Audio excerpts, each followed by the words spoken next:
So the frog and toad call survey is part of like sort of a larger umbrella under the Volunteer Wildlife Monitoring Program. And this is the program that the wildlife diversity folks use for as an umbrella for a number of different community science-based projects. The bald eagle nest monitoring is one, the frog and toad call survey is one. We also have an acoustic bat monitoring survey that happens later in the summer. And we have in the past and hope to in the future include have colonial waterbird nest monitoring. So these are all opportunities for species that we have concerns about to get more people out looking for them and paying attention to them. And this is a monitoring program, and what that means and why I want to emphasize this is, you know, it's very hard, if not impossible, to actually get a population number for any of the species in the state. Even getting a population estimate is quite difficult and time consuming and requires just immense amounts of data collection. The only species we probably have, you know, a decent population estimate for in the state are species like deer or maybe Canada geese. These are both species that have several surveys, but they also are harvested. So we have that data about hunter harvest that helps with that. And of course, we don't have that for our non-game species.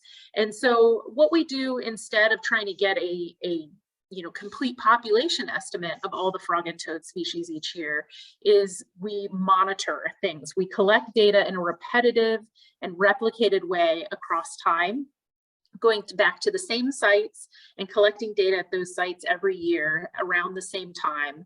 And that ends up giving us a trend across time of, you know, an index of what's going on with these species. And by repeating it the same place in the same time every year, we can be pretty confident that, you know, the trends we're looking at are, you know, real and are reflecting what's going on in the population as a whole. And you can see this chart here that shows some of the species and how they vary from year to year based on the data from the survey. So to participate in this survey, you need a few different things. The first one is actually time and patience. So these surveys happen at night. They are about, to participate in the survey is probably about a 10-hour time commitment. It may be a little bit higher on the higher end this first year as you get a new route and go out, you know, you may have to take an extra visit out to look at it. Data entry or submitting your data may take a little bit longer than it will in subsequent years, but really having the time and patience to get out there, find a night where, you know, you don't have a million other things going on and the weather's right. And then also realizing that some of the sites you may go to may not have frogs calling. And that is actually really important data for us. So zeros are data. I think some people think if a site isn't holding frogs, that means, you know, it's not, they're not collecting data or it's a bad site. That's actually important for us to know. It's very important for us to know where frogs and toads are, but it's also helps us to know where they aren't. So, you know, don't get frustrated if some of the sites on your route don't have, you know, a ton of frogs and toads. That's okay. And then good note taking and organizational skills. How the survey works is, you know, there's going to be 3 different survey windows that you go out, and basically we'll send you a survey packet at the start of the season, and then you go out during each of those survey windows and collect data, and at the end of that time send all your data sheets into us. So you know, you'll need to be able to keep track of those data sheets and record things as you go and stuff like that. It's helpful to have a computer with internet access, primarily because most of the communication I will have with you all is through email. And then also we have an online portal that can be used to enter data as well as access various information about your route, historical data about the route and things like that. And that's really helpful for us. So, you know, having a computer with internet access, it isn't required, but it's helpful. And then, of course, having good hearing. This is an auditory survey. You won't be wading out into wetlands catching frogs, which some of you may be disappointed about. But you're basically going to be standing on the road and listening. And it's, you know, as long as you have good natural hearing or you have a device to augment your hearing, that should be good. But it is an auditory survey. Okay. But how is the survey run? Kind of what's the basic overview of how it goes? So one big rule to remember is that a survey or run should be conducted by one observer and one night. And what that one observer means, it doesn't mean that you need to go out by yourself. Actually, I encourage you to go out with a partner or, you know, a buddy or several buddies. But it just means that we only want on a data sheet the data from one person. We try to keep it, you know, really even across all the surveys that, you know, all the data sheets that data has been collected by one person. So if you have a partner and you both want to collect data, it just means that you would both fill out your own data sheets and you would try not to confer about those data sheets with each other. So you wouldn't pull up to a site and say, you know, and listen for your 5 minutes and then say, did you hear that leopard frog? And, you know, and then change your data based on that conversation. I'll talk about this again later. There are 3 times during the spring and summer that the survey gets run. 3 survey windows is what we call them. And it'll become clear a little later why we have this broken into 3 survey windows. The first one is right now, April 1 to May 1. The second one is May 7th to June 7th. And then the final one is June 13th to July 13th. And during each of those survey windows, you try to find one night to go out and run a survey. And then you're going to, when you do the survey, you basically drive around to a collection of different sites and spend 5 minutes at each site listening and recording all the species you hear. So that's a basic overview at its very core, kind of how the survey is run. And I'll go into much more detail later on. So what to expect today? We are first going to start with the cool stuff, which is how to identify frogs and toads by sound and sight. Then we'll talk a little bit about what a survey route is and how to get one. More details about how to conduct a frog and toad call survey. And then finally, how do you submit any data you collected to the DNR? And with that, I'll take a pause and see if anybody has any questions that have come up so far.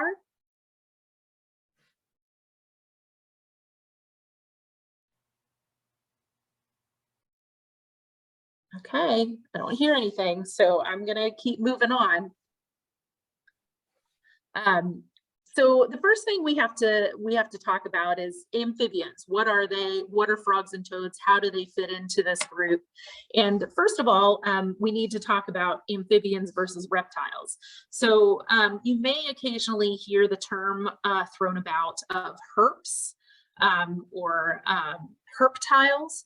And basically this is from the word that denotes the study of amphibians and reptiles. And that's herpetology.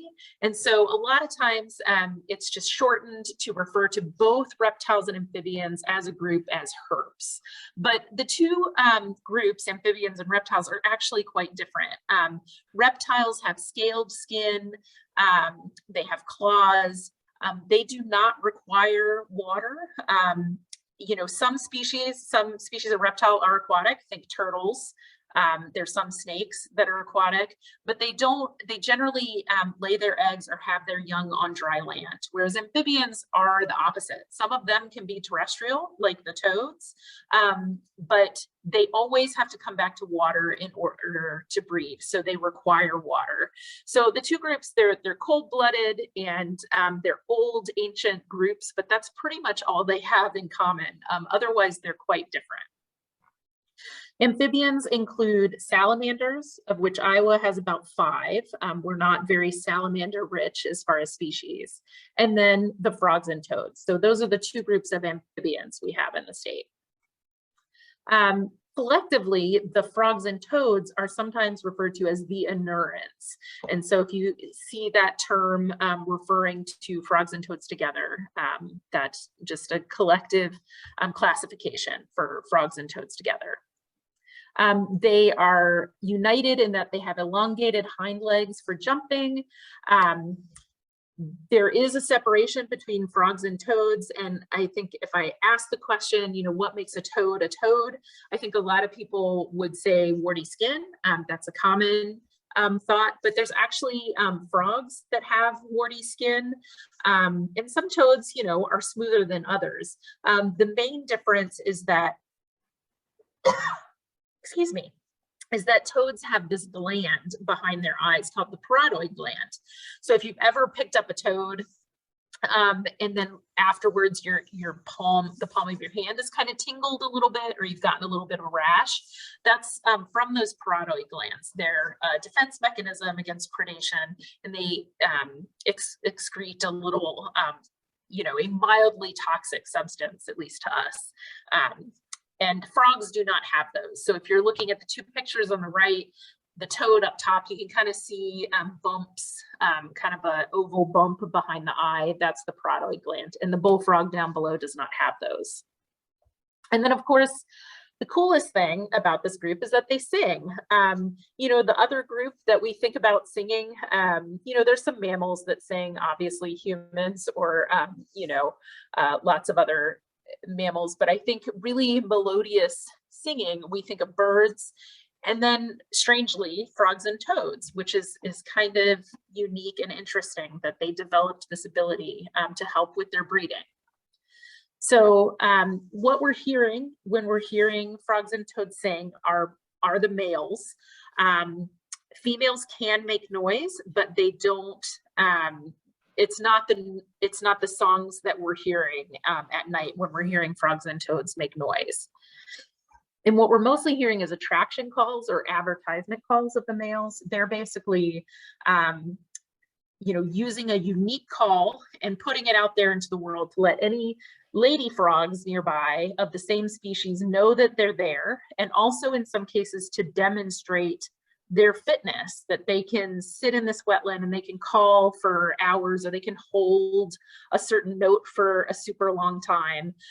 So that can sometimes, you know, not all frogs and toads work that way in breeding, but sometimes there is a level of choice in breeding. So what we're mostly hearing is attraction calls of the males. They do also make territorial or alarm calls. And so if you're ever out there and you're hearing a little bit of a, you know, a weird noise among all the other, you know, recognizable calls, it could be that there's an individual or two that are making these alarm calls or territorial calls. They mostly sing at night, and so that's why the survey happens at night. You will hear frogs and toads calling during the day, but the majority of species are going to be calling at night, which is why, and the majority of individuals will be calling at night. So that's why we do it at night. And there's a few reasons why they do this mostly at night. You know, first of all, it's a you know, potentially helps with avoiding predation. They're gathering all together in big groups often to do this breeding into a concentrated location, making them pickings for predators. But by doing it at night, it kind of cuts down on that possibility a little bit. It's also more humid at night, so it's better for their skin, which is very sensitive to becoming too dry. And stuff like that. And also, you know, they can be sensitive to sunlight and to UVB rays or UV rays on their skin. So doing it at night, they can be, you know, a little more visible and active without damaging their sensitive skin. And they also do this singing in a timeline, a special timeline where the species kind of spread themselves out a little bit. So they're not all breeding at the same time. This probably helps with keying in on, you know, finding the a mate of the correct species by, putting their breeding in one particular time and spreading it out a little bit. It probably helps them zero in on their particular species. And so this is also why we have 3 survey windows, is we try to capture the early callers, those middle callers that start a little bit, about a month after the first callers do, and then also those late callers. And examples of those species here in Iowa, early would be chorus frogs, spring peepers, leopard frogs. In sort of the middle survey window, you get cricket frogs, American toads, the gray tree frogs, and then finally bringing up the rear are the bullfrogs and green frogs. And then finally, where do we find frogs and toads? So they can be pretty much anywhere there is water, but they definitely have preferences. So it's going to vary a little bit by species, but as a general rule, they're looking for stagnant or standing water or very sluggishly moving water. They don't usually look for, a swiftly moving stream or anything like that. They're also looking for an area that doesn't have fish.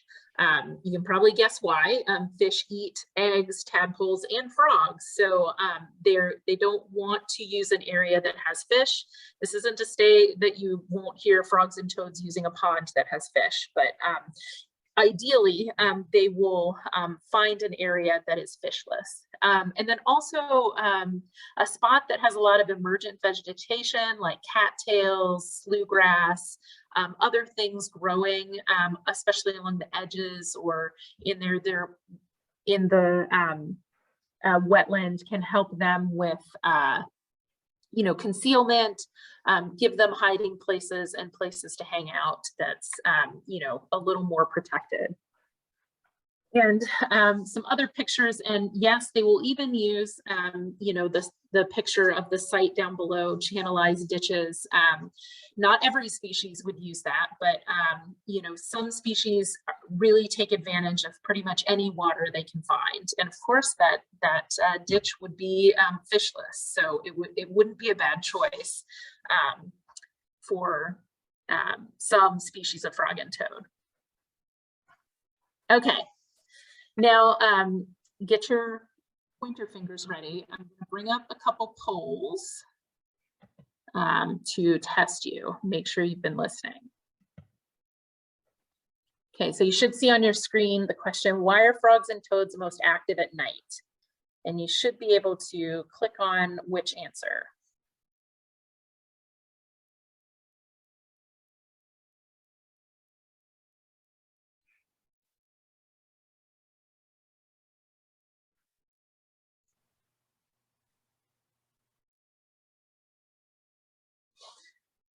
Okay, it looks like most people. Okay, and no one fell for they don't like to tan. And everybody pretty much got it right. Probably the best answer is both B and C, less chance of their skin drying out and avoiding predation. But, both B and C are correct as well. Okay, one more. Frogs and toads' preferred breeding habitats share the following characteristics.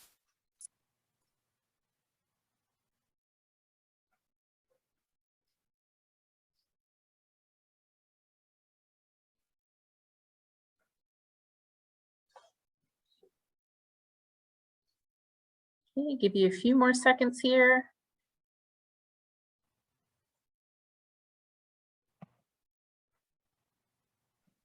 Okay. Your results again, everybody got it correct. Probably the most correct answer was all of the above, but of course, all of those answers, stagnant and still water, the presence of emergent vegetation, and lack of fish are all going to be things that make an area attractive for frogs and toads looking to breed.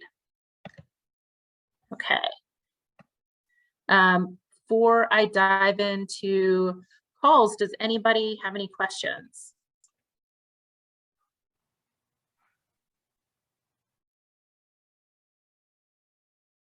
Okay. So Iowa has 17 species of frog and toad. 7 are classified as ranids or true frogs. This includes species such as bullfrogs, leopard frogs, green frogs, pickerel frogs. There are 3 bufonids or toads, the most common of which is the American toad. And then 5 hylids or tree frogs. This is all of our trio of tiny little frogs that we'll meet today, but also includes the gray tree frogs. And then finally, we have 1 oddball, a pelobactid or spadefoot that occurs in far western Iowa. And then there's a possible 18th species, the wood frog, which has never been detected in the state, but it is in Illinois, Wisconsin, Minnesota, so all the states around us, but we haven't detected it here. It is most likely, if it is in the state, to be in far northeastern Iowa in the forests. As its name suggests, it likes to use vernal pools in forested habitat. And it's also a really early caller. So it may be actually wrapping up its breeding season right now. So a lot of times the survey misses it. But if you live up in Northeast Iowa or have a cabin up there or something and happen to be up there during March, definitely listen out for this species and let us know if you think you've heard of them. The CD or call files that I'll provide everybody includes wood frog, even though they're not included on the data sheet, just so you can tell what they sound like. Okay, so now we're going to dive into how to ID specific species by sight and sound. And how this is going to be laid out, I'm first going to talk about the widespread species. These are the species that all but one of them are pretty much statewide in their distribution. And they'll also be ordered as early callers through late callers. So let's get started. Okay, so the first one to talk about today is also most common species in the state, or the most abundant species in the state. It almost always comes out as the most commonly picked up species in the state, and that's the boreal chorus frog, or Pseudacris maculata. And that frog that you see you know, in the bottom left-hand corner sitting by somebody's fingertip, that is a fully grown adult frog. They only get, they're tiny, they're the first of 3 tiny little frogs we're going to meet tonight, and they only get about as big as, you know, your thumbnail or, you know, your finger from the first knuckle down. And you can tell them from the other 2 tiny little frogs in the state because of those 3 stripes down the back. You can see in all the pictures, they have 3, you know, darker brown, really bold stripes down the back. And that's a really key characteristic. Nothing else has that going on. Their call is described, and you'll see this as we run through this, and that we use descriptions. We kind of try and compare the calls of frogs to something that's a little more recognizable. So in this case, the boreal chorus frog sounds like you're running your finger over a fine-tooth comb. And if you, you know, if you have an idea or you think it sounds like something in particular, feel free to put that in the chat, because that might actually help other people as well. But for now, I'm going to play the call.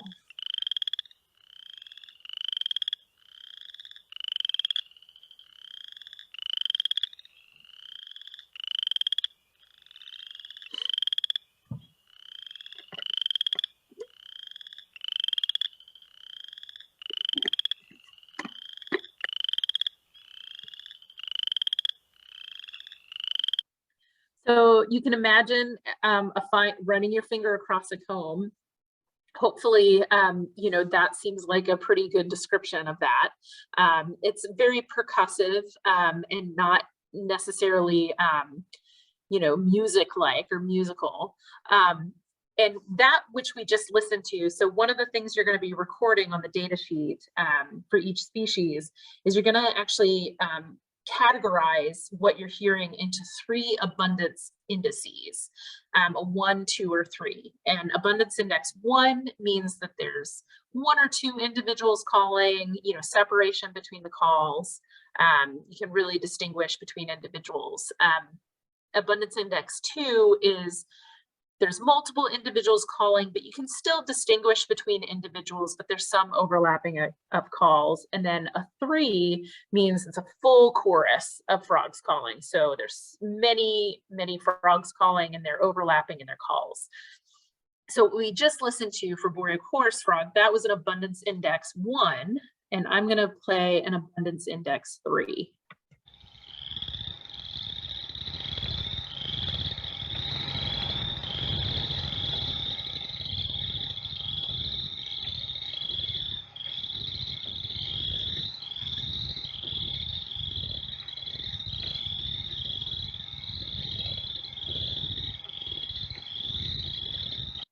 And even though these guys are pretty tiny, they can really get loud, especially if they're singing in a full chorus. It can be really overwhelming and very loud.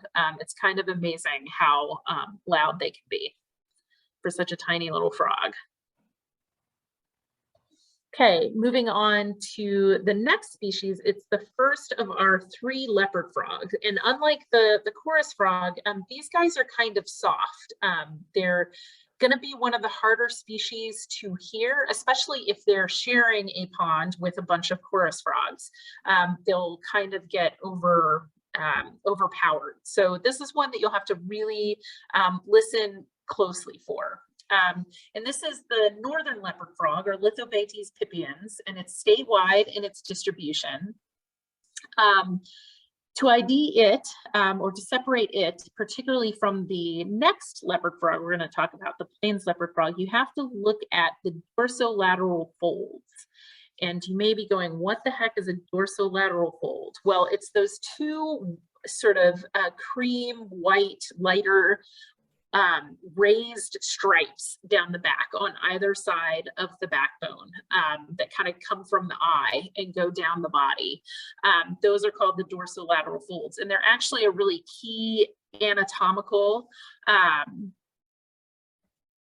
they're pretty key anatomical characteristic that is used a lot for identifying frogs and toads. So for the northern leopard frog, the line goes, it's long and continuous. So it runs down the back and goes past where the thigh meets the body and continues on continuously. And so you'll see how that is different when we talk about the plains leopard frog. But that's the key difference between those 2 species, at least by sight. With their call, it's actually, they're quite different. So let's go ahead and listen to, this is an abundance index of 1, and it has a long rubbery snore with occasional chuckles. To me, it sounds sort of like a creaky door in a haunted house.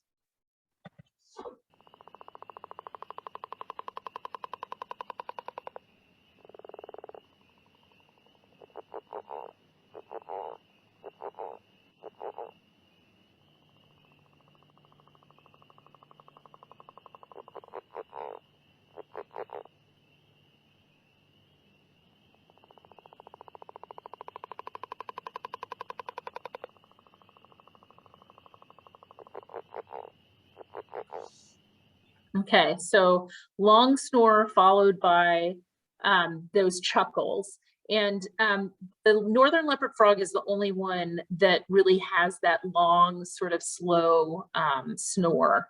And here's the other one that has abundance index 3. So a bunch of them calling together.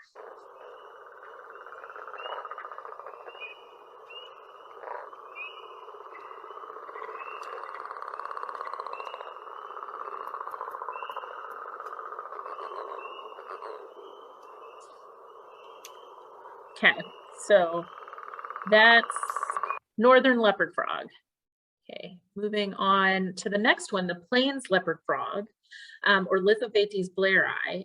So the plains leopard frog is pretty widespread as well, but it is mostly found in the southern half of Iowa, and then it goes a little bit further north when you get into the western part of the state. We talked about with the northern leopard frog that it has those long continuous dorsolateral folds. With the plains leopard frog, it has basically an abbreviated and interrupted dorsolateral fold. So you can see that the white line comes from its thigh, goes down, and then it stops before the hind leg, attaches to the body. And then it's inset a little bit, and there's a little jagged line where it continues. And you can see that on all three of these pictures if you look closely. So that's the key characteristic to tell plains leopard frog and northern leopard frog by sight. Their calls, thankfully, are pretty different. So plains leopard frog is pretty much all chuckle. It doesn't have that snore, and the chuckle is very, it kind of sounds like they're saying chuck, chuck, chuck, chuck, chuck, chuck, chuck, chuck, chuck. And I'll go ahead and play that.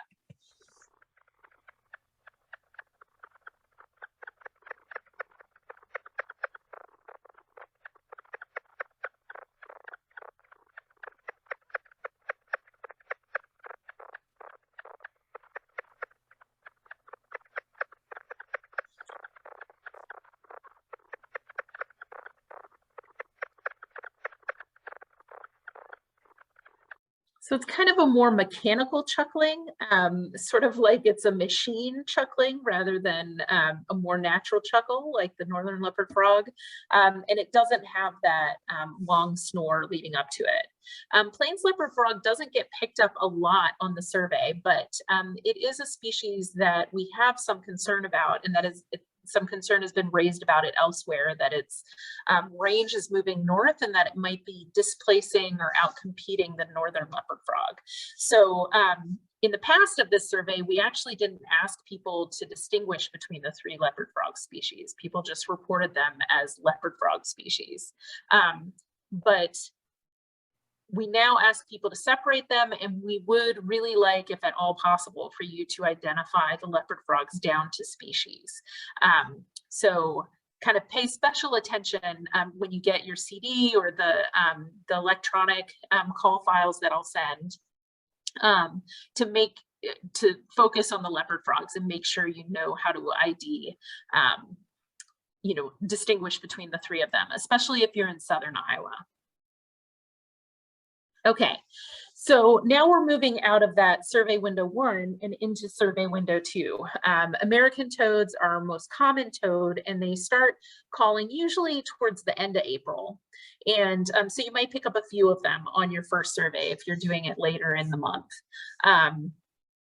They can be distinguished from all the other toads in the state by their dirty belly. They have sort of black markings and speckling on their belly, which the other toads in the state do not. They basically have nice, clean, white, creamy bellies. And so that's kind of the key thing. But also the American toad is very, very common across the state. It's usually the next most common species that gets picked up. And its call is kind of a long musical trill, which, a lot of people think toads are not terribly attractive. They're not synonymous with beauty, but they have a really actually beautiful call. And I'll go ahead and play that.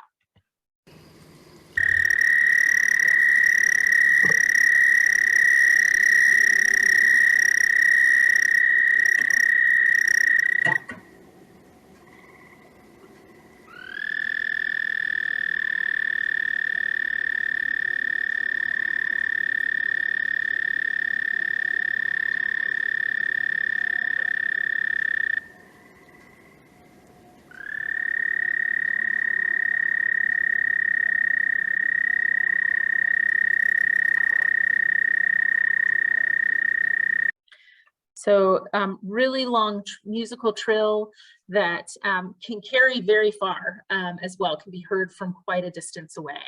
And one of the cool things about it is if you have multiple American toads calling, they kind of often will hit different pitches and sound a little bit like they're harmonizing.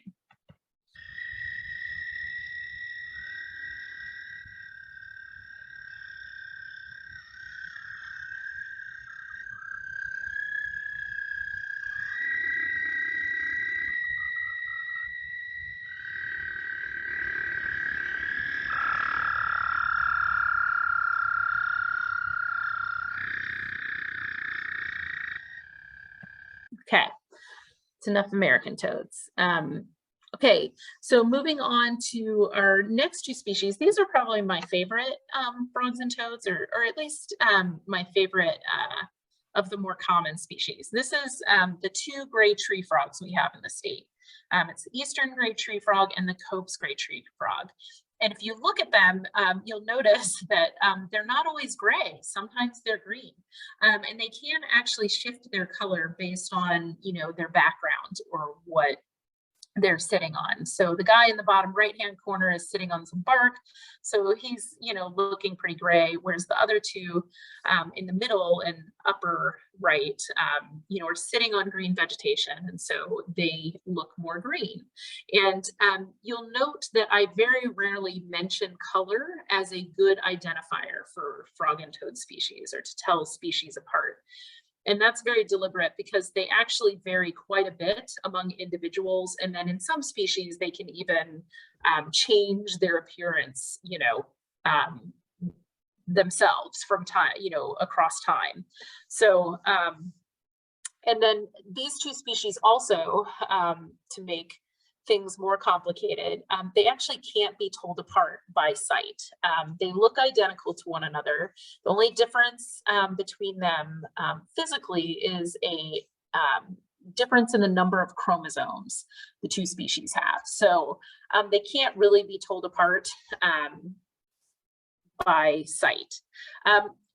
In general, also, they're kind of a medium-sized frog. They're not tiny like the others, but they're not huge.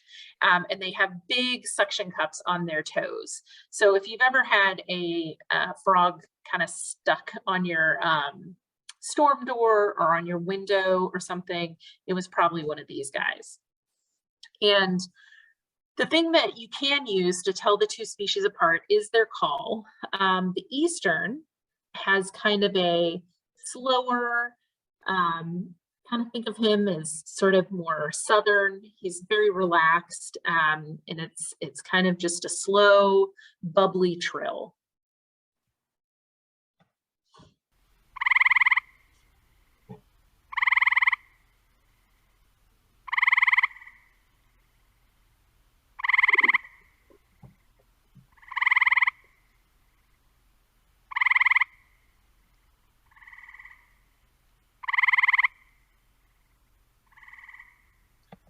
Okay, so that's the eastern. The Cope's, on the other hand, his call is very fast. It's basically the same call, but it's really sped up, and it's much more mechanical sounding.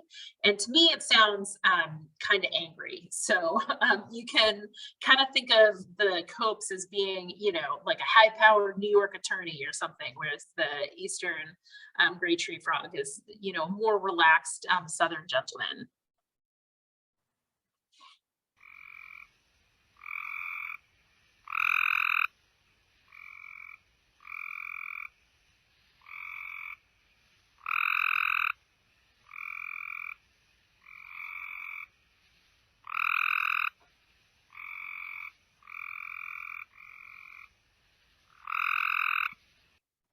Okay, so here is a them calling. They can't occur in the same wetlands, and here is the two calling together. You can compare.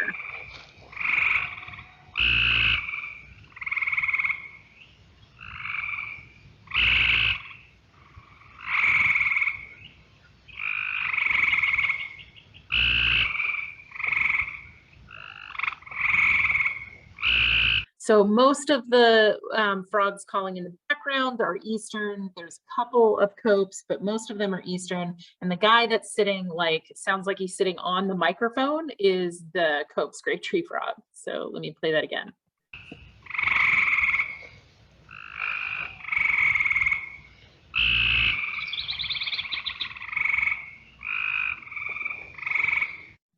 So hopefully you can tell the difference there, that it's basically, it's the same call, but at a different speed, basically. And they will start calling sort of, you know, in the month of May is generally when they start calling. Okay, our next frog, the cricket frog, is the second in our group of tiny little frogs. Like the chorus frog, these don't, cricket frogs don't get very large as adults. And they also are the frog that kind of makes using warts as a distinction for toads not very reliable, because they have quite warty skin and not very rough, or very rough and not very smooth skin. They also have a dark triangle in between their eyes, which can be pretty challenging to see, but that picture in the bottom right, or the bottom left, with the frog that has kind of green down the back, you can really see that triangle between the eyes. And all of these have them. They just can be a little bit challenging to see. And their call is very staccato and percussive, a little bit like the chorus frog, but it is even more so, and it sounds like you're banging two rocks or marbles together.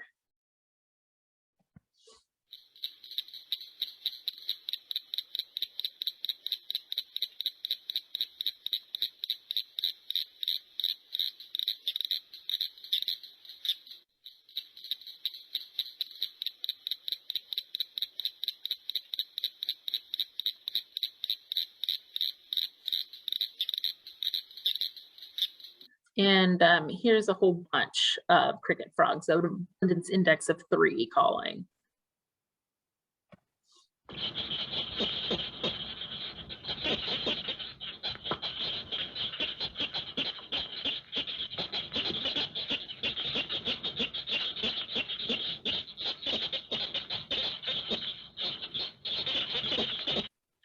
So that's the cricket frog. They're really unique and sound pretty different from any other frog.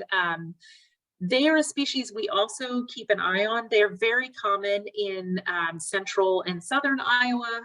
They're usually in the top 4 species we pick up on the survey, but they're quite rare in the northern part of the state, and they're actually listed as endangered in Minnesota and Wisconsin. So it's a species that you know, we kind of keep an eye on, and you know, so far things have been okay, which is good. All right, this is our last species in the widespread species group, and that's the bullfrog. Many of you are probably familiar with bullfrogs. They're, as adults, they're giant and really huge. They also they overwinter as tadpoles. So they don't metamorphose into an adult until the 2nd year. As such, they require water bodies that are a little more permanent, have deeper water, you know, that are just a little bit more substantial than a lot of the other frog species, because they've got to spend that winter as a tadpole in the water.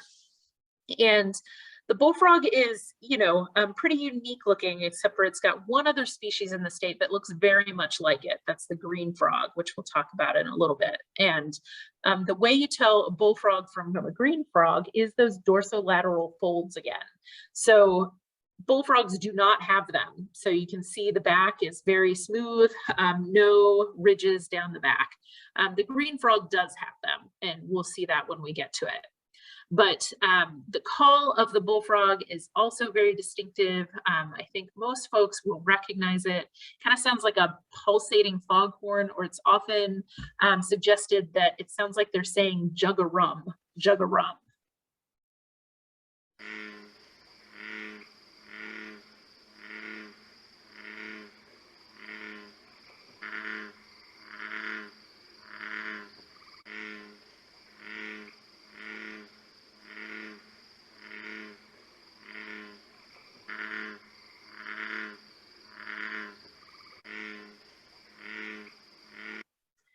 So bullfrogs are fairly territorial, and they're large species. So you don't often get a scenario where you've got a chorus of bullfrogs where you have lots of them calling at once. You're usually going to have, you know, abundance index of 1 or 2. But this is what a chorus of bullfrogs would sound like.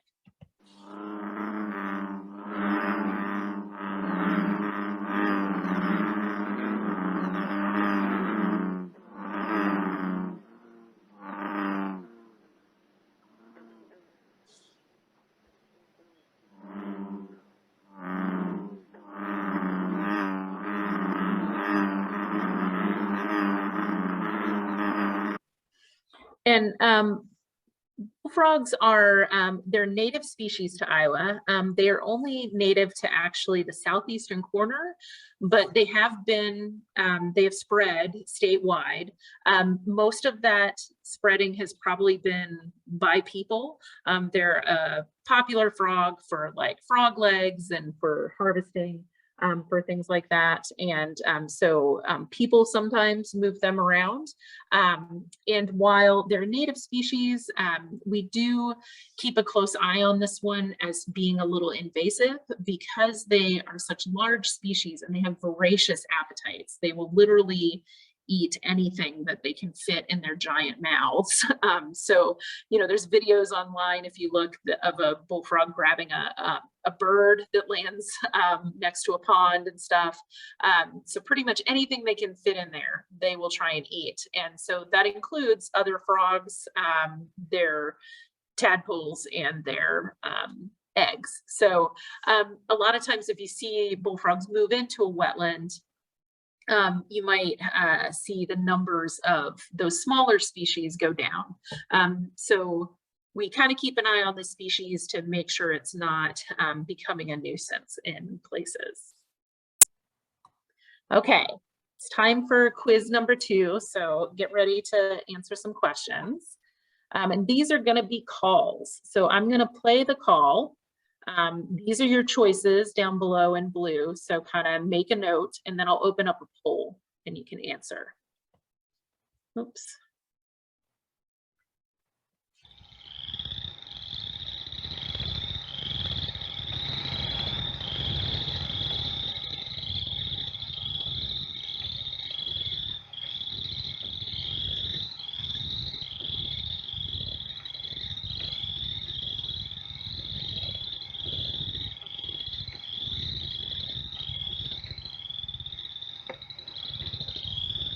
Okay, hopefully that was enough for most people to get an idea of what they think the answer is. Here is the poll.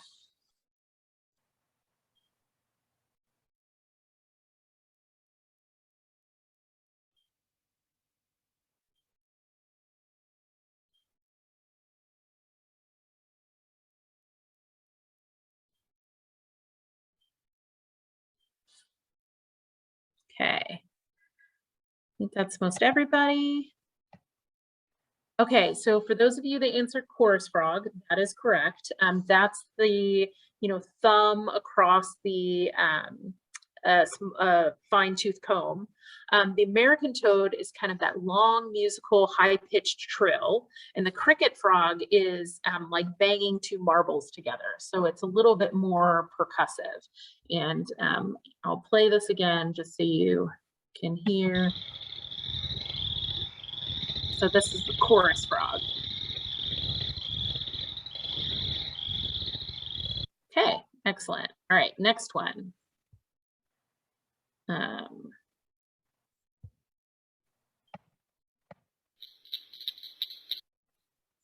Sorry.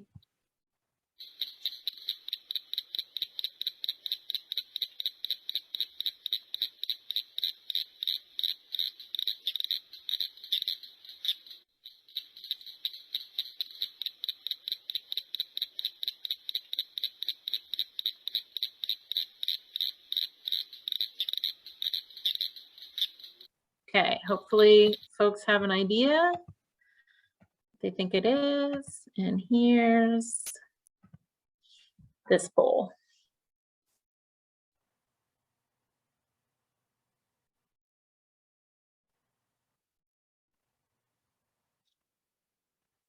Okay. All right, I think that's most everybody. If you answered cricket frog, that is correct. Like banging 2 marbles together, so very percussive. The chorus frog sounds like running your finger across the fine-tooth comb, so it's a little more of a continuous sound than a banging together. And then the northern leopard frog has the kind of long snore with the chuckle after. So good job, all those folks that guessed or knew cricket frog. And then I think I have I have one more question for you.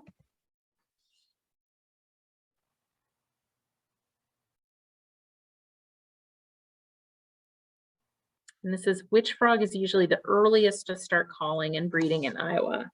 And I don't know that I said this very distinctly, so.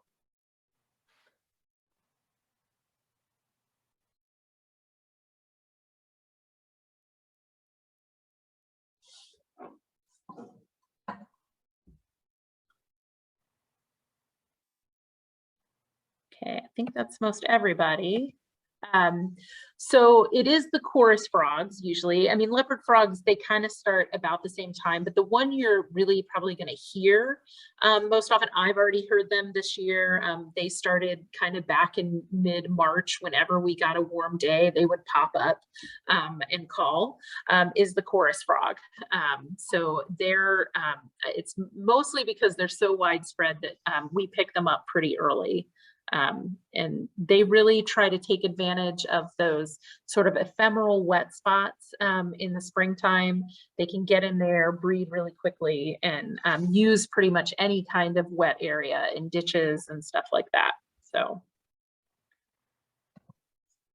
any, while we're stopped and before we go on to the next set of frogs, any questions or anything?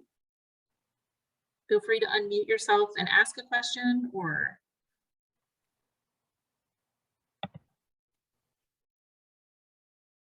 and actually, Caitlin and Sierra answered wood frog if it's in Iowa, and you're absolutely correct. That would be our earliest calling frog if they're here. We just got to confirm it.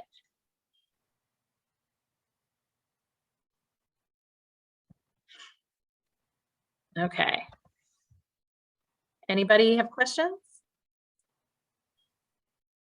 Okay, let's move on to the next set of frogs. Now, these are frogs that we're mostly finding in eastern Iowa. And I should say, I should kind of pause and say, if you're just learning the calls, probably the best place to start is those widespread species. Kind of get those down pat, because those are the ones you're most likely to hear regardless of where you are in the state. And then if you're in eastern Iowa, you can start, you know, listening into these, or you'll at least notice if you're hearing something different than the ones that you picked. So you don't get overwhelmed by trying to learn all 17 species, you know, right off the bat. So, but now we're focused on eastern Iowa. So the first one we're going to talk about is the pickerel frog, and you may notice that it looks an awful lot like a leopard frog, but it is quite different. Leopard frogs have sort of roundish or oblong spots, and they're kind of randomly placed over the body, whereas the pickerel frog has two very neat parallel rows of squarish spots on the back, kind of running down the back in between the dorsolateral folds. You can kind of see there's a nice ordered, you know, two rows of those squarish blocks. So that's kind of the main way to tell them apart from pickerel frogs. And they are in the same group with leopard frogs and bullfrogs, and they're generally called ranids. And its call is very unique. It's a snore, sort of like the northern leopard frog, but it's much faster and very even. And to me, it sounds like a kid playing with like a race car or a plane and making the race car or plane noise, like meow, kind of like that. So see if you think it's similar.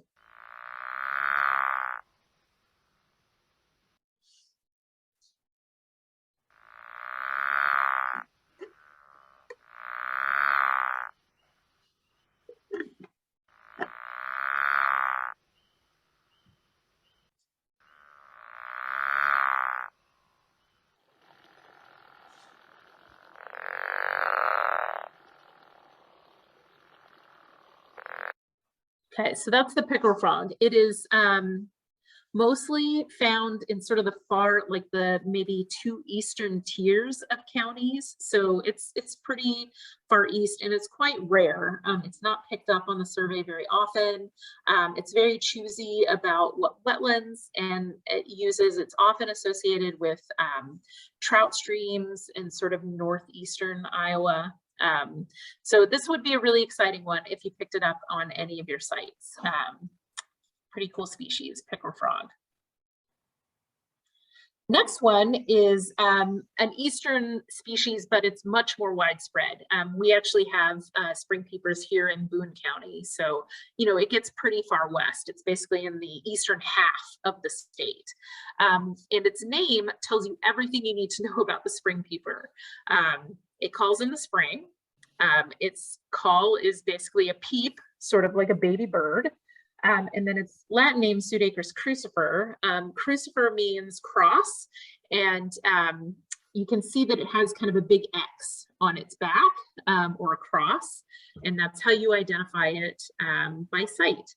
And as you can see from the picture on the bottom right, it is the third and final of our tiny little frog group that includes cricket frogs and chorus frogs that only, you know, that stay very small and don't get very big as adults. But yes, they sound like they're peeping or the chirp of a baby bird.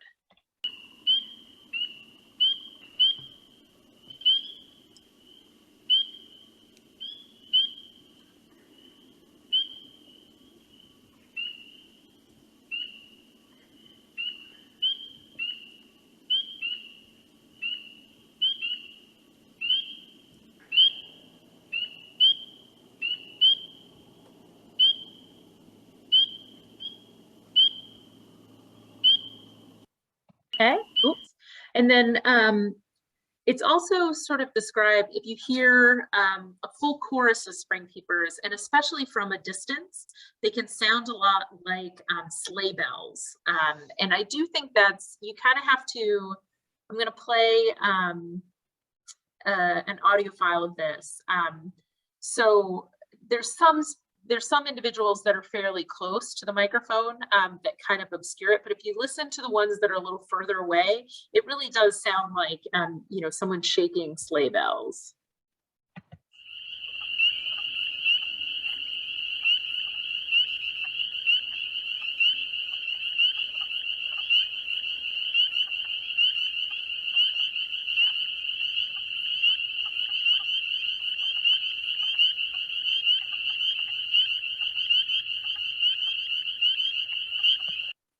And spring peepers are also like frequently, especially if you have a large, you know, congregation of spring peepers, you'll often get alarm calls from these guys. So, you know, you'll hear, if you hear something a little off or different than that normal peep, it's usually a territorial or alarm call.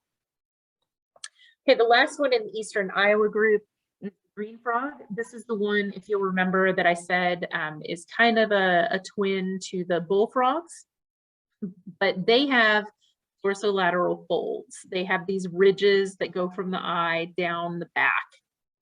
You can see on all of these. And notice kind of the difference in colors, just to illustrate the point that color is not always a great method for identifying species.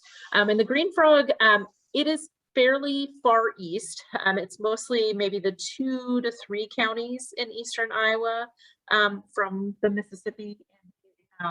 Sounds like the bullfrog, it doesn't start calling until much later in the year, so June, July, and it sounds like an out of tune banjo plunk. Like there's some person standing out in the wetland with an out of tune banjo, like just sort of strumming a string here or there.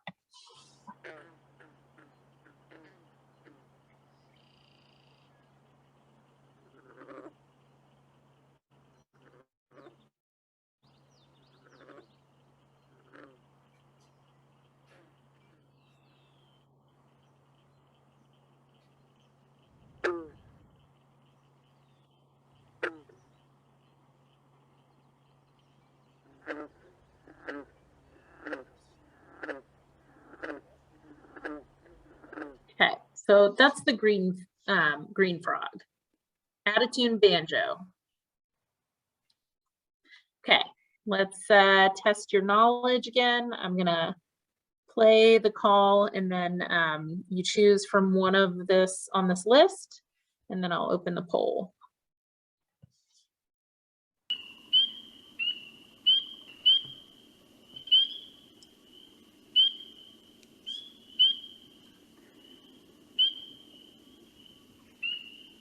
Okay, I'm going to open the poll.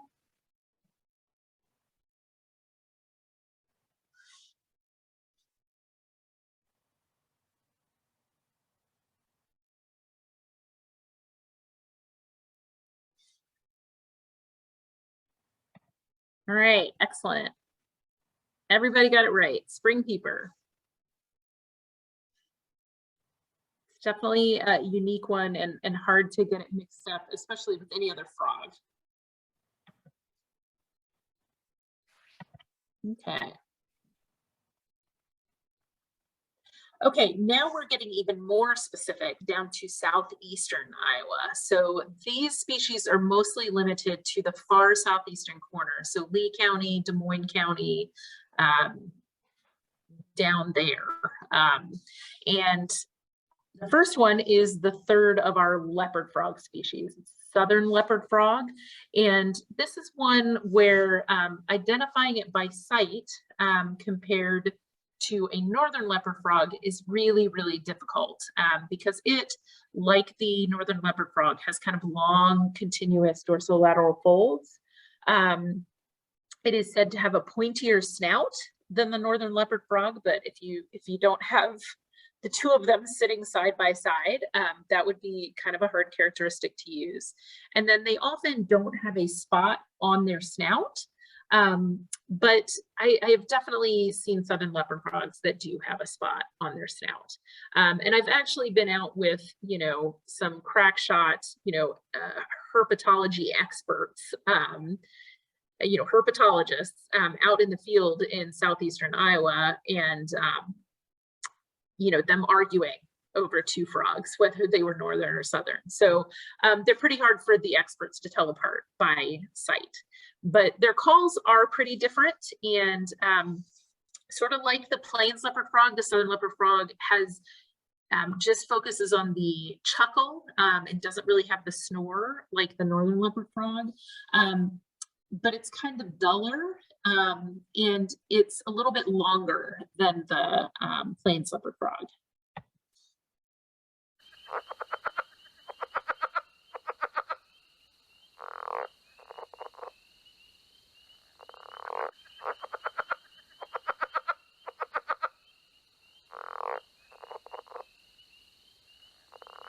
Okay, so that's the southern leopard frog. This next one is our second toad of the evening, and it's actually a part of a complex of two subspecies of toad that occur in the state. This first one we're going to talk about is Fowler's toad.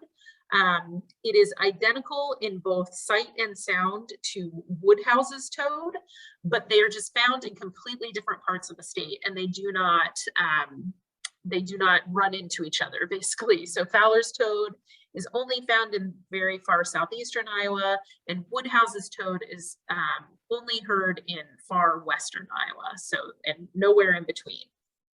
So the Fowler's toad has a really clean white or cream belly. It doesn't have that black mottling or the dirty belly like the American toad does, so that's one way to tell it apart.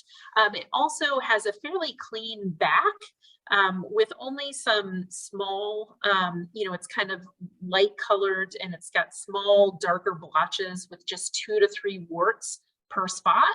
That'll be important when we talk about our final toad species of the night. But their call sounds like the abrupt cry or scream. I've heard it described as like the bleat of a sheep. But I also had a sheep farmer come to one of the trainings and told me that it does not sound like a sheep at all. So you'll just have to judge for yourself.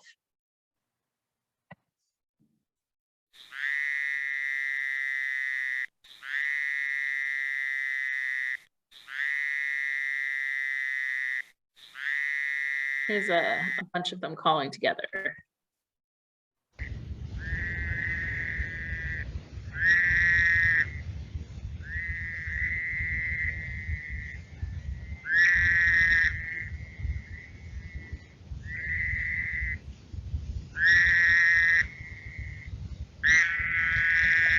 Okay, so that's Fowler's toad. Okay, our final group of the evening is we're going to talk about frogs that only occur in western Iowa. And for most of these, they are really only in the sort of western 2 tiers of counties. And again, early to late. So Woodhouse's toad, we just talked about its subspecies, Fowler's toad. And again, they look identical, they sound identical. They're just kind of have a disjunct distribution.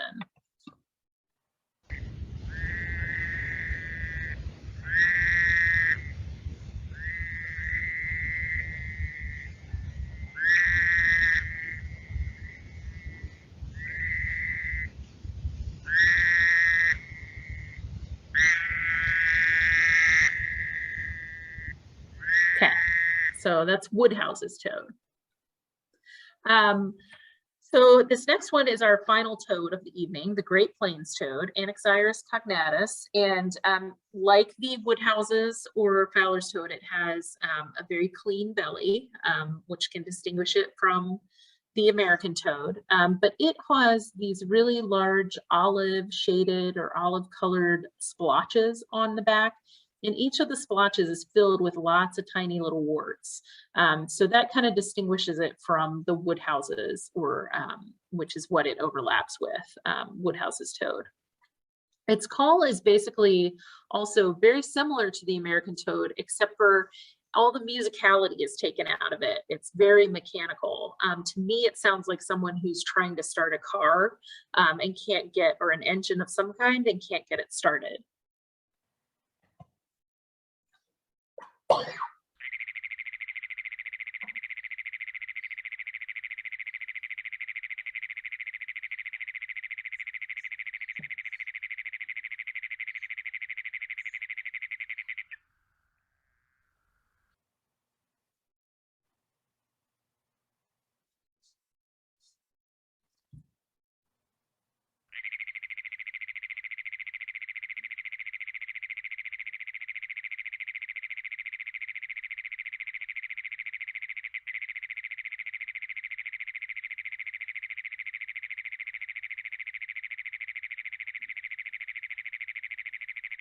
So pretty impressive how long they can hold that note, but hopefully you can hear what I was saying, that it kind of sounds like you're trying to turn over an engine that won't turn over, but very mechanical sounding.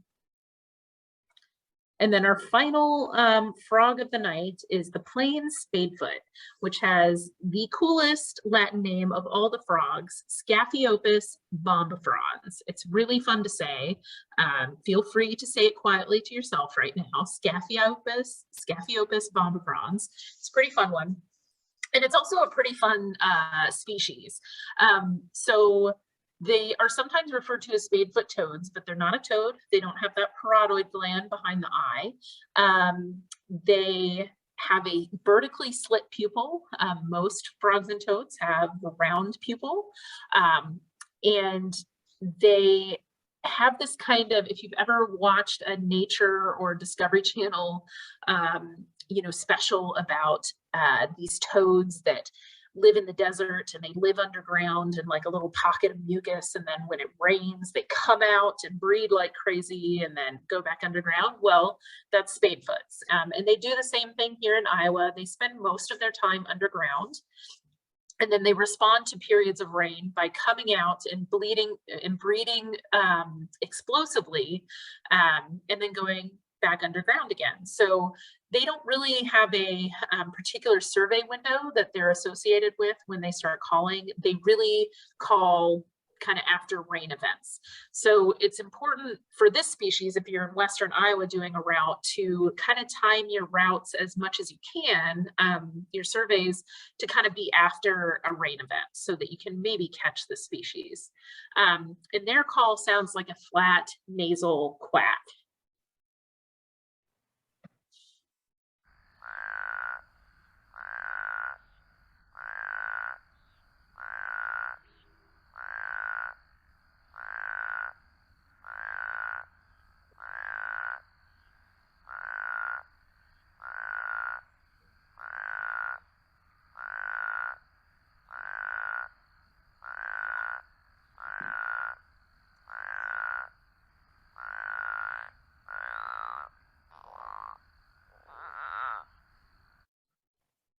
Okay. All right, so that's plain spadefoot and our last frog of the night. Okay, final quiz. Write down which one you think it is.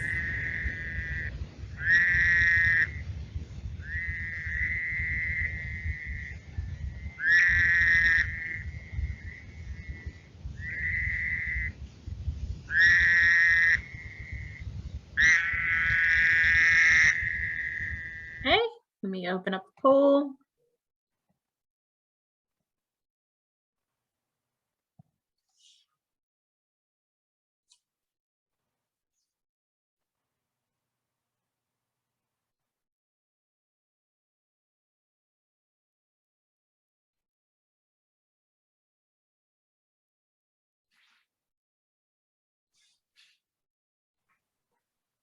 Okay. So most everybody got it right. It was the woodhouses and Woodhouse's Fowler's toad. So that abrupt cry or scream, maybe like a bleat of a sheep, maybe not anything like a bleat of a sheep, whatever you think it is. Chorus frog is more like a long, like running your finger across a comb. Okay, one more. Let's see. Okay.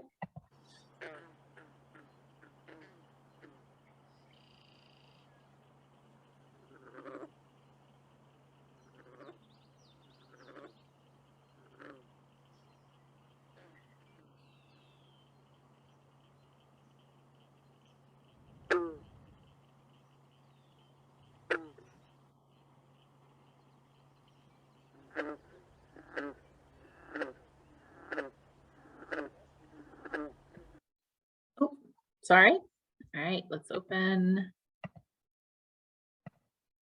this poll up.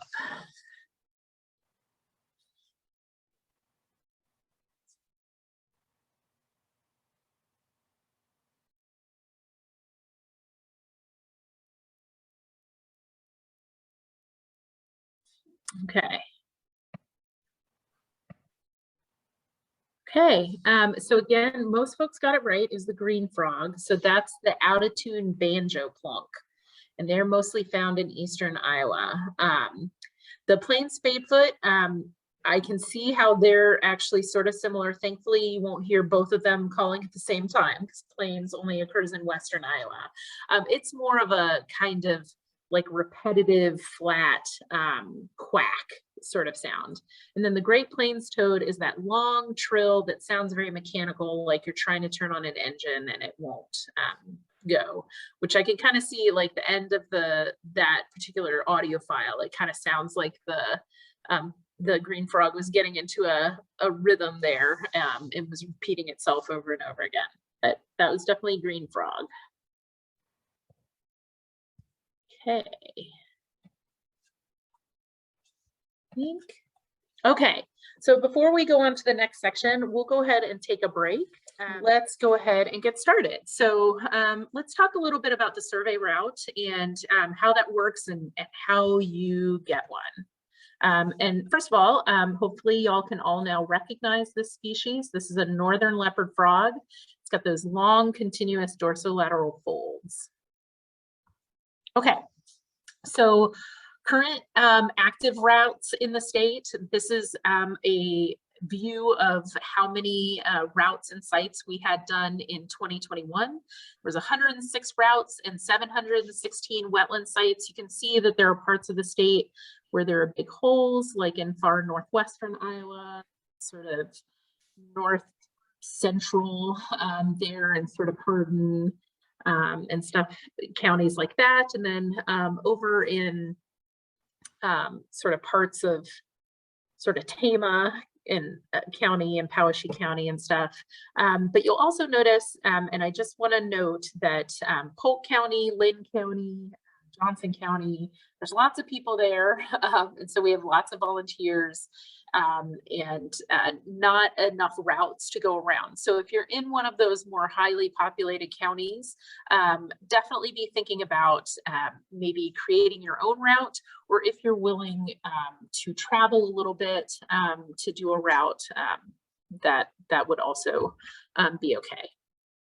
So give some quick background. There are two types of routes. So this survey, the Frog and Toadfall survey, started in 1991. So it's been going for 31 years, which is pretty, it's not often that we get really long-term data sets like this in wildlife. So it's pretty nice. And when the survey started, and for the first probably 20 years of the survey, basically folks were, if they said they were interested in the Frog and Toad survey, they got a sheet in the mail where they wrote down the descriptions of the sites that they did. They got a cassette tape and a data sheet for collecting data on, and said, go to it. So we're actually a lot more structured now, but the main thrust of this is that for many of the routes, these were just put together by original volunteers, and then those volunteers retired. And so we have a lot of those traditional survey routes that are inactive across the state that can be adopted by a new volunteer. They range anywhere from usually 5 to 8 sites, and there's no specified driving route. It's just basically a collection of sites that you drive to each of them during your survey. In 2010, we joined a program that had been going for about 12 years at that point, that was run by the U.S. Geological Survey. And this was a more structured way of setting up routes. They actually had 84 randomly placed routes in Iowa that were about 15 miles long. And then DNR staff went out and placed 10 sites along each of those 84 routes. And so this is a little more systematic, it's random. So the sites along the route vary widely in the quality for herps and stuff, which is, is actually not a bad thing. It gives us a real, range of sites. And especially when paired with the traditional survey sites, it's a nice complement to each other. So there's, unfortunately, in 2015, USGS decided no longer to run this survey, but we still have these routes and still have them available for people. So any of the routes that are labeled, the route ID label of 360, 215 or 101, that are like 6 numbers long and start with a 360, those are NAMP routes. These are kind of the two different kinds of routes, and they are run the same way with the same methods. They're slightly different. The NAMP has a driving route that you drive along and stop at different places, where the traditional survey is more a collection of sites. Traditional survey has a little bit more flexibility on being able to drop sites and add sites, etc. So this is an example of a map of a traditional survey. You can see there's no driving route. There's just a series of 6 sites that are laid out here and around the town of Glenwood. So that's kind of a traditional survey route. And actually I'm gonna pull. this one right here that you're looking at is a NAMP route. 360309 is its ID number, and you can see there's an actual driving route, and along that driving route there are stops, and you stop along them. So you drive the driving route and stop at each of those sites along the way. And as we noted, there's a library of routes online that you can look at, and I should have sent you, when you got a confirmation that you registered for this, you should have gotten the link to that website and been able to peruse available routes in your county, if there were any. So what does a frog and toad survey route look like? Well, this is pretty typical. Iowa is still pretty rural. That's a really hard word. And so a lot of this is done on gravel roads. I tend to joke quite a bit that, this is, the survey is basically being a creep, hanging out on gravel roads at night. But, you're not being creepy with people, just frogs and toads, so it's okay. So please know that some of the routes are going to be kind of along these gravel roads. There's not necessarily going to be a pull off at each site. You'll just have to, pull as far as you can to the side of the road on these gravel roads, and turn on your hazards and listen from there. We're sort of banking on that it's not going to be a super busy road. You're not going to have a lot of traffic running by you in the evenings. If it is on a more city road or a blacktop, hopefully there is a pull off. But if any of this sounds dangerous to you, I understand, and definitely take this into account when deciding whether you want to participate or not. But a lot of our routes are along these gravel roads and aren't going to necessarily have pull offs. Okay. Oh, and so the other thing with the route map, you'll also get a sheet like this that has the latitude and longitude of each site if you're a GPS nerd. And then also it has, in some cases, description of each site that may give you a few more clues of what the site looks like. Okay. The other option for sites is, of course, to create your own adventure and design your own route. And this is not as intimidating or as hard as it sounds. Our database actually has a nice setup where you can use a map to, point and click on the map where the site is, and it fills in all the coordinates and the location information for you, which is pretty sweet. And basically you're just looking for, wet sites. It could be a wet ditch.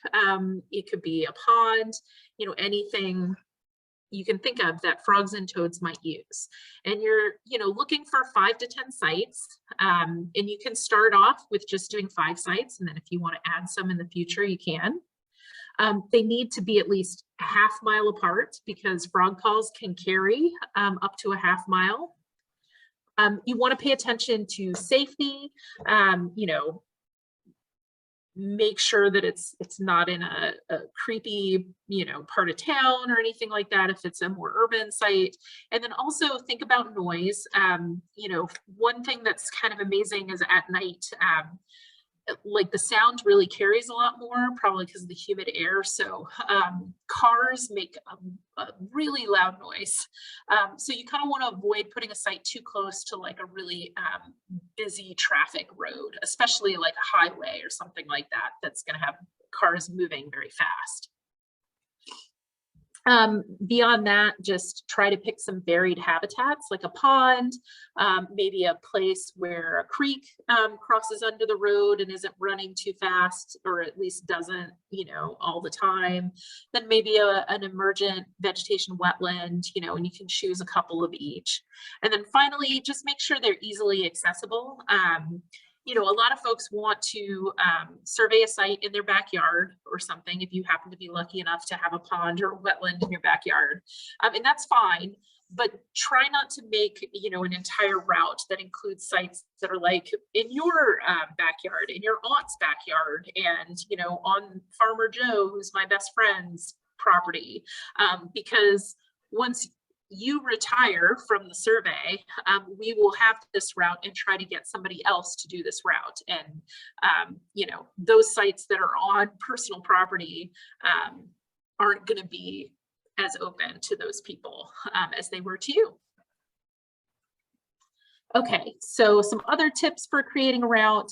You know, just think about some sites you know that are close. And I should say one of the, you know, the good things about creating your own route also is you can pick sites that are relatively close to your home, so you don't have a lot of drive time to get to the route. You can then, you know, if you're not sure about any sites off the top of your head, you can drive around on less busy roads nearby and just look for wet spots, ditches that are wet, ponds, creeks, that kind of thing. And then Google Maps actually has a lot of, you know, is a really good way to start exploring. So for example, here's a Google map of the Boone Wildlife Research Station where I'm sitting right now. And if you turn on, like even on this view, you can see there's a number of ponds or, you know, areas that are marked as wetland, including the river here around the station. And then if you turn on the satellite view, even more little ponds or areas of wet pop up. And then if I wanted to like kind of zoom into this area down here, we're kind of looking at more of a close up down here. You've got a couple of different water bodies on this picture, as well as there's a creek down in the bottom right-hand corner. So I wouldn't necessarily pick the bigger pond in the sort of center bottom because there's nowhere to really stop and listen to that pond where you aren't basically in front of somebody's house, which isn't ideal, especially if you're being, you know, a creep along the road at night. The pond up to the, you know, in the sort of northeast of the picture is right close to the road, and you know it's kind of removed from a house, so you could stop pretty easily if you could find a pull off or something, or if that's a gravel road, to listen to that pond pretty easily. So you know that's some way you can kind of start thinking about how to create your own route. So that's the route information. Any questions?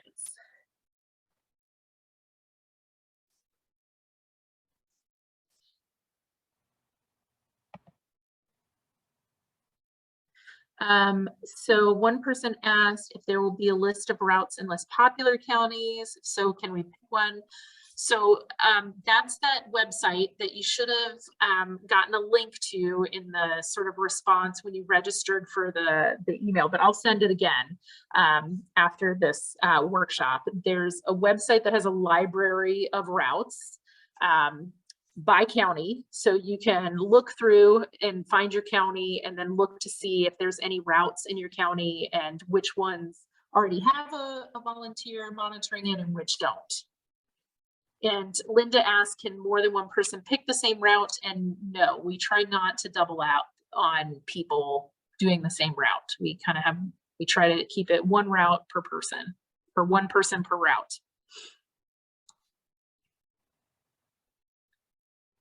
Any other questions?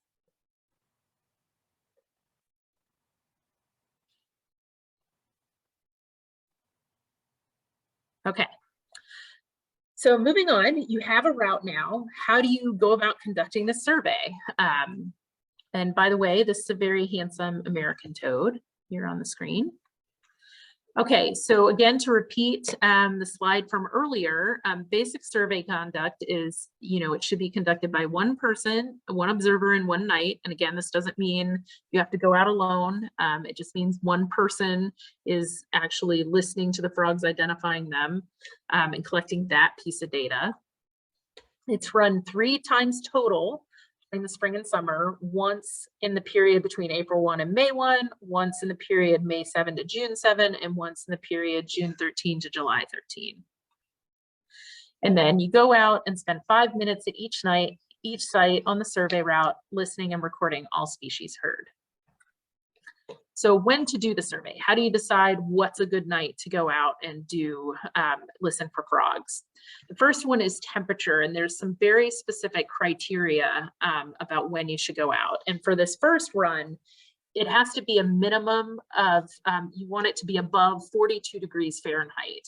And that is across the entire, time of the survey.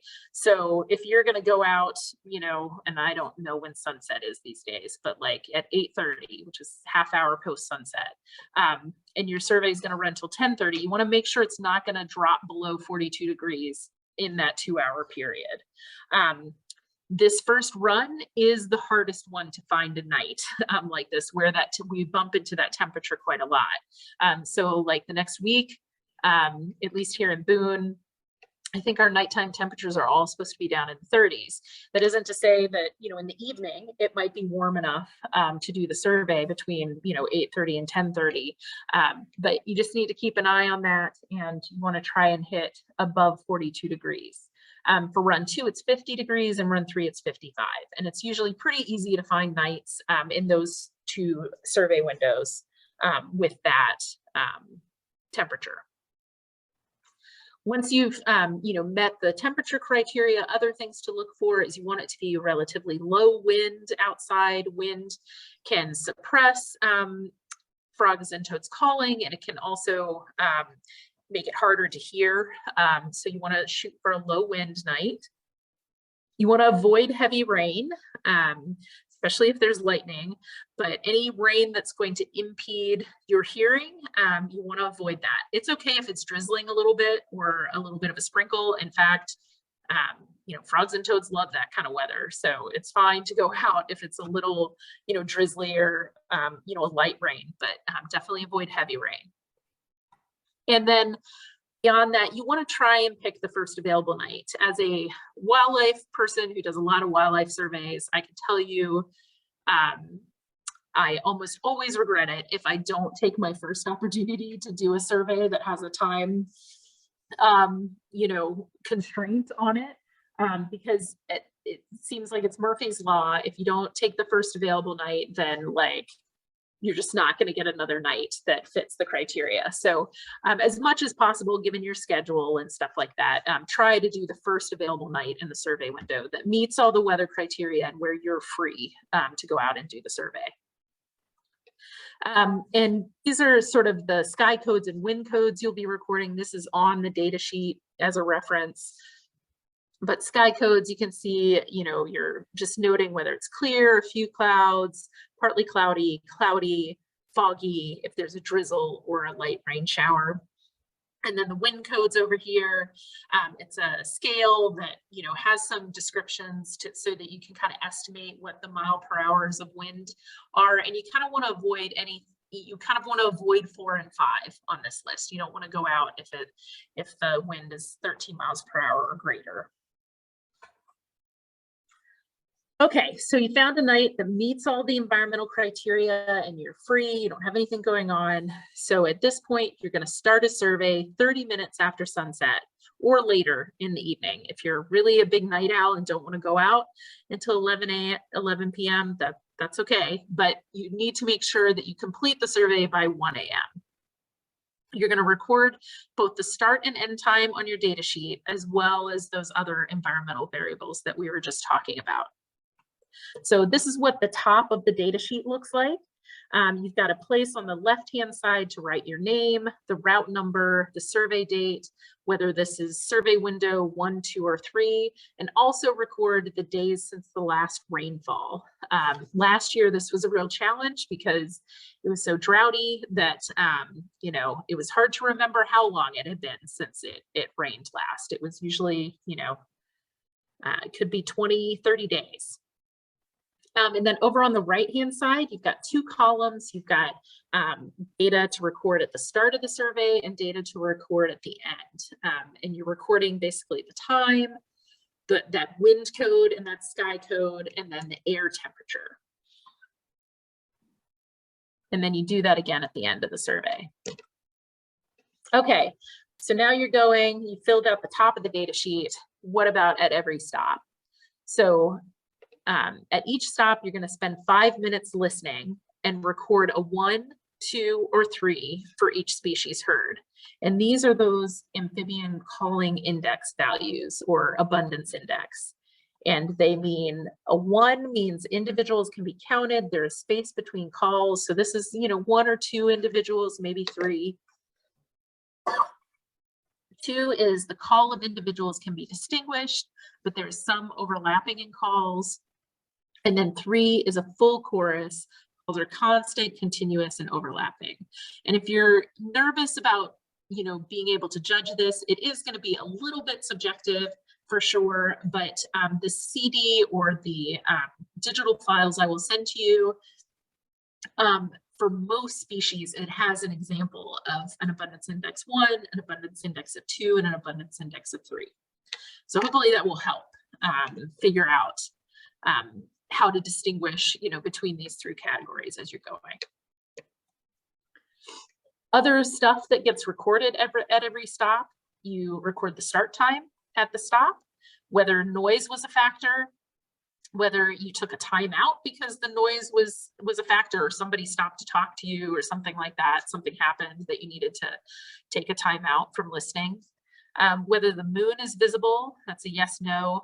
The number of cars that pass you when you're standing on the road, and whether the site is dry or wet, which, is sometimes hard to tell. So this is what the data sheet, full data sheet looks like. We already looked at the top part there. So the bottom part is where you're recording, most of the data. And you can see along the left-hand side, you've got a place to list all your site names. If it's a NAMP route, you don't have to put anything here because they are just numbered 1 through 10. But a lot of the traditional routes have, site names. So you write the site names there. Start time, if their noise is a factor, if there's something going on, if there's a combine collecting, planting or whatever, when you're out there, I've run into that before, and it's, making a loud noise, you can click that, noise was a factor. If you've got a site that's near a train track and a train comes through, you might want to take a pause, and you would click or, put an X in timeout taken. And then moon visible, you're writing yes or no. And you're also writing the number of cars. And for both of these fields, please fill them out completely. So if you don't have any cars that pass you, write a 0 in that space. Because if you leave it blank, I don't know if you just didn't count the cars or if you meant that there are 0 cars that went by. Same thing with moon visible. If you leave it blank, I'm not sure if you just didn't collect that data or if you mean no, there was no moon. So definitely fill out those columns completely. And then site white, wet, or dry. Sometimes it's going to be hard to tell that because you're going to be standing on the road. It's dark. The site you're listening to is, a little ways away from the road. So if you're not entirely sure, you can just leave this blank, or those, for the particular sites, you can leave those blank. And then, but otherwise write a W or a D. And then you get into the species over here. So for example, if at site 1, you heard a chorus of chorus frogs, you would write a 3 under chorus frogs. And then maybe you heard like a couple of northern leopard frogs calling. And so you would write a 1 under northern leopard frogs for that abundance index 1. And then that's all you heard at site 1. So then you would move to site 2 after 5 minutes. Okay, so to review, night of survey checklist. You're going to check the weather. Is it a good night to survey frogs? Is the minimum temperature requirement for the survey window met? Is there calm to low wind? It's not raining hard or lightning. You drive out to the start of your route, getting there about 30 minutes post sunset. Record the start time, the weather conditions, the date. Get out of the car and stand on the road at stop 1. Spend 5 full minutes. Listening and record the abundance index for any species heard, and record all that other information like the moon and the cars and stuff for the site. And then for each stop on the route until you get to the last stop, just repeat that. And then at the end of 5 minutes at the last stop, you fill out the end information, the end time, end sky, end wind, and temperature, and any notable comments about the run, and you're done. And again, just to go through this again, that one observer per data sheet, it doesn't mean that you can't go out in a group. You can designate one person as the person who actually, collects the data, and then one person can be the recorder and is filling out all that other information like the time, the moon, etc. If you both want to listen, then you just both need to have your data sheets and fill them out separately without conferring with one another. And then finally, some notes about safety. I encourage you, in fact, to take a buddy and, safety in numbers. It's maybe not a bad idea to call the county sheriff's, non-emergency number and just let them know that you're going to be out doing a survey, kind of give them the general area where you're going to be in the county, so that if they get a call from someone who's like, there's this car sitting around and, calls it in, the sheriff can be like, oh yeah, it's just someone doing a wildlife survey and it's fine. Remember that you're only going to be lingering in spots for 5 minutes. So hopefully it doesn't raise too many alarm bells. You're not going to be like sitting in a spot for like 20 minutes, but just in case, it's not a bad precaution to take.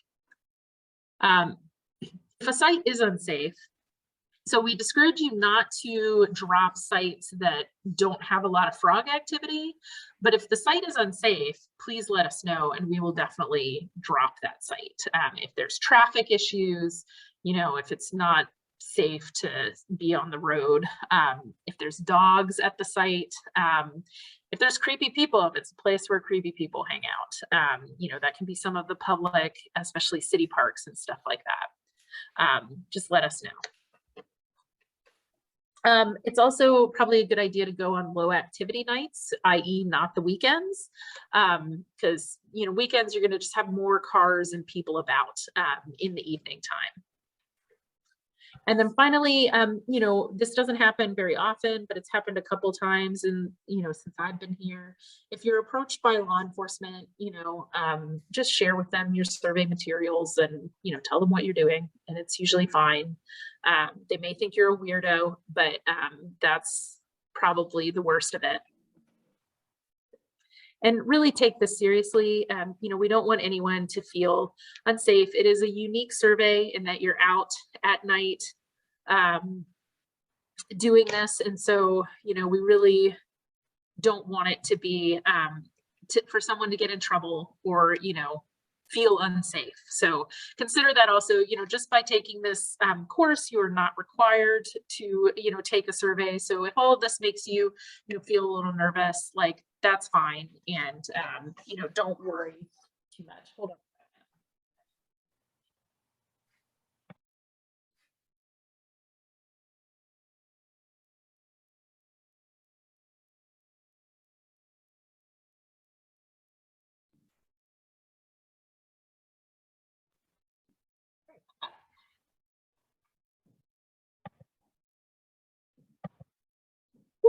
Oh, and then one final note, what do we do with this data?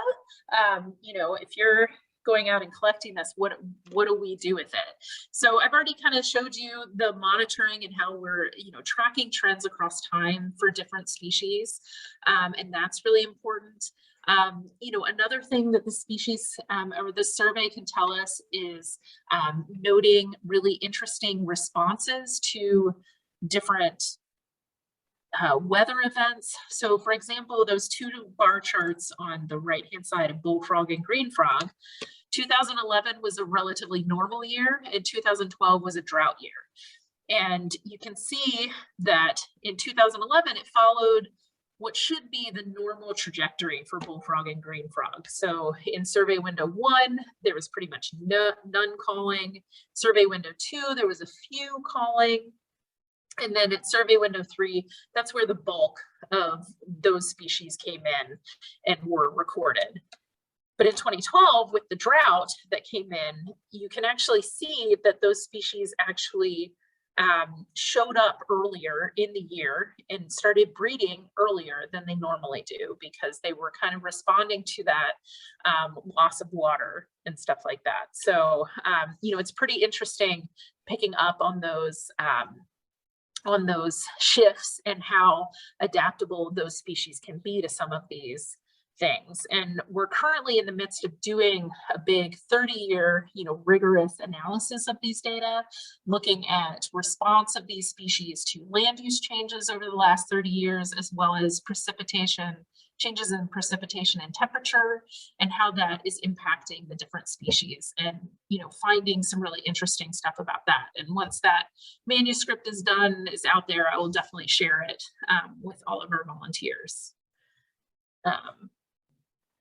So it looks like there were a number of things that popped up in the chat. Anything I need to answer, Dalton?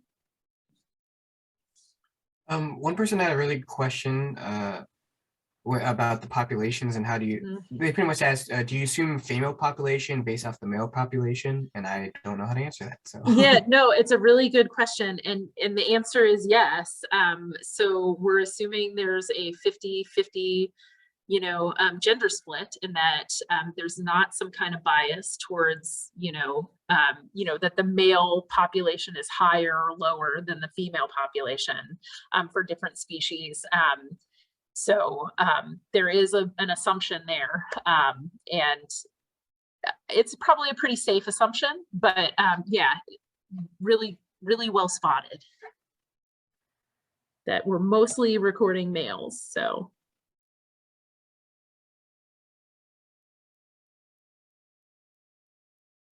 Okay. It's like Dalton answered most of the other questions. Okay. So last part is, how do you've collected all this data, now how do you submit it to the DNR? So we do have an online portal. One of the first things you'll do is create an account, and you can enter your data online. Even if you do enter your data online, we ask that you mail in a hard copy of your data sheets, or at least a electronic copy of your original data sheets that you collected data on. And the reason for this is quality control. Basically, we use that to go back, even for data that we enter. We take the paper data sheet and compare it to the data that was entered online, and so that we can catch any typos or anything like that. And then, you know, if you can't enter your data, that's fine. But we ask folks to do that. Simply, it not only saves us time, but also it's usually more accurate that way, because you have memories of things. So if there's something wonky on the data sheet, you know, you can remember, like, oh, what that's supposed to mean, that kind of thing, and can interpret that and enter that correctly. Whereas we can't necessarily do the same thing. Some of the things you can do in the online portal, you can see your list of assigned routes, download a route map, look at a history report for your route. So what is all the data that's been collected on that route? You can enter data, create a new route, add new sites to your route, request to drop a site from your route, rearrange your site order, at least for the traditional survey routes. You can update your contact info, and also how you want to receive your survey materials, if you want them in the mail, which is the default, or if you'd rather have them emailed to you, or if you just want to download them from the portal. Because you can download data sheets and survey materials there, so if you need extra data sheets or anything. There's a few other reports that are available, and I sometimes post announcements there. And so your first step is going to be to create an account. If you already have an ANA account, this is the system that is used for access to every state of Iowa database. So if you've ever had to do anything, interact at all with a state of Iowa database, you may already have an ANA account, and you just need to give me a heads up about that. Or if you're having trouble creating an account, often it's because you already have an account. But otherwise, it is kind of a clunky process, but I will be sending you step-by-step instructions on how to create an account. And then once you're in, this is what the database looks like, the dashboard, where you've got lots of different things. We're mostly focused on the frog and toad survey, which you can see on here. It has your assigned route, and then for each survey run, you can see what your data entry status is. If you've entered data, if your data's been approved by, myself, an administrator, the volunteer, the survey coordinator. You can download your map and look at a past data report for the route. If you're going to enter data, you would just click enter data and it brings you here. This is my account, and I of course have done several routes across the time, but my current route is 284. I'd click enter survey data, and it looks like this. So for 2021, there's survey window 1, 2, and 3. You just go over to the left-hand side and click add survey. Or if you weren't able to get out and do a particular run, you ran out of time, you can click run skipped, and it'll just mark that run as skipped. And then this is what the data entry sheet looks like. It should mimic as closely as possible the data sheet. And the main note here is, especially if it has basically a 10 to 15 minute timeout thing on it. So you want to make sure that there's two buttons at the bottom. There's a save survey and a submit survey. And as you're entering data, you just want to hit that save survey periodically to save what you're entering. So that way, if you get interrupted while you're entering data, it's saved and it's in the database. And then finally, once you've got everything in there and you're happy with it, then you click submit survey. And you can also make changes to your route by going over to the right-hand side and clicking edit or view route. And here you can change the site names, you can change the description, what the wetland type is, you can request to drop the site, you can change the site order. You can also add sites to the route. So there's a lot of tools in there too that you can use. Okay, and then final reminder, even if you enter your data online, return the original data sheet to us somehow, because we use that for quality control. And if you end up not wanting to use the online portal, that's okay too. You just would mail or email your data sheets back to us at the end of the season. You don't have to send them in after each survey window, just at the end of the season. Okay, so any questions about that?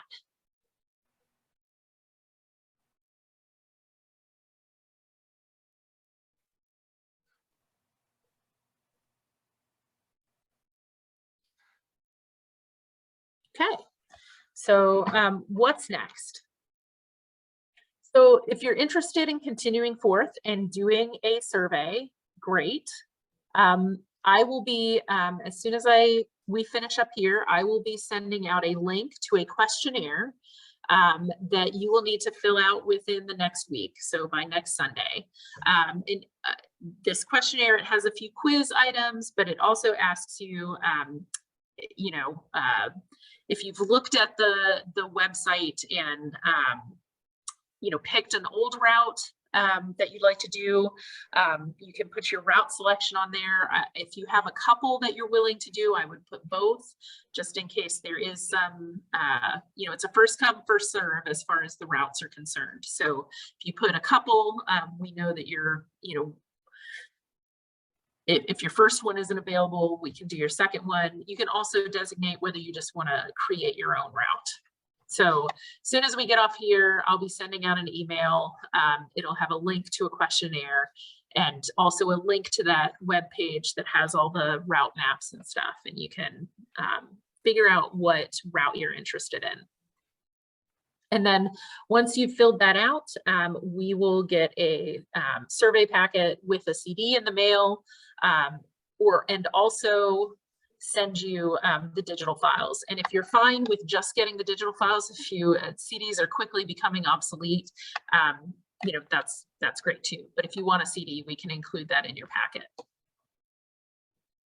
Okay, if you're, you've sat through this and you're like, I'm not sure this is for me, that's fine too. And you don't have to do anything, basically. We will, if we haven't heard from you through the questionnaire by next Sunday, we will just go ahead and get a CD put together and sent out to you. Or you can just send us an email at vwmp@dnr.iowa.gov and request the link for the digital call files if you'd rather have MP3s.